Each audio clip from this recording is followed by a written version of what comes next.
Gardeners.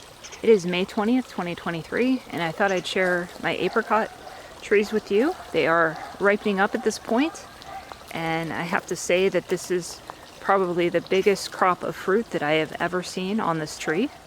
So right now we're looking at my Katy. I did thin these a little bit, but the nice thing about apricots is you don't have to really thin them all that much. It's not going to really affect the fruit size greatly.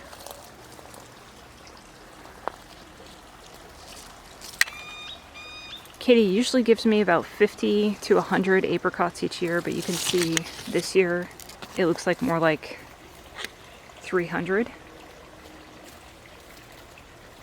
And that's really due to the long winter we had, a lot of chill hours. Apricots are one of those fruit varieties that do tend to all ripen in a short period of time, generally just a couple weeks. So you really do want to have a plan for preserving this fruit, because clearly to eat all of these is not practical, given there are hundreds. As far as when these fruit are ready, the peak ripeness of course is going to be when it just falls to the ground. The fruits that you can see here on the ground, they just fell recently from this morning, and I didn't get to them in time, and they're just getting eaten out by all the bugs. There'll be nothing but a seed left tomorrow on these. So you definitely need to be vigilant and, come out and pick your fruit daily while these are ripening up. As far as pest pressure, I don't really see bird damage. Generally to the apricots, the birds tend to stay away from them. It's not their first choice in fruit, and plus I have a lot of water fountains around the yard, so they hydrate that way. They don't need to peck at the fruit. Definitely a delicious apricot that grows well in our climate. So this tree is my Golden Kissed. You can see that there's also a lot of fruit set. This is fairly typical with this tree. Doesn't even require the chill hours we got, but this is actually behind the Katy. As you can see, they're not as deep of an orange color. They're just in a yellow stage, some of them even green. So these will be a few weeks off. So you can extend that harvest window a little bit by having more than one variety. One more tree to show you.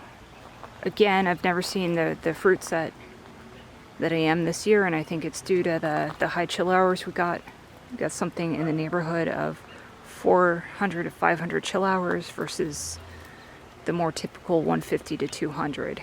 And so you can see on this fruit here, it's already got some damage to it from a bird, most likely, even though it's not even near ready. So if you can, try to bag these fruits. So I noticed with apriums that the birds will go after them. So I've attempted to bag what I could with some organza bags.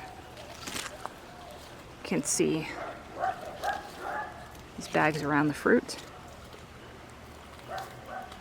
And that'll help preserve your harvest. But this too is just providing extremely good fruit set this year. This variety actually needs a little bit higher chill hours than some other aprium varieties. So Apricot, I believe, needs around 400 to 500 chill hours. And this will still set fruit even when we have our typical 150 to 200. But definitely am getting way more fruit this year. So just a benefit of growing stone fruit in addition to subtropicals is when you do have those chill hours set in, you can get really good fruit set on your stone fruit. We don't get that consistently every year, but it is nice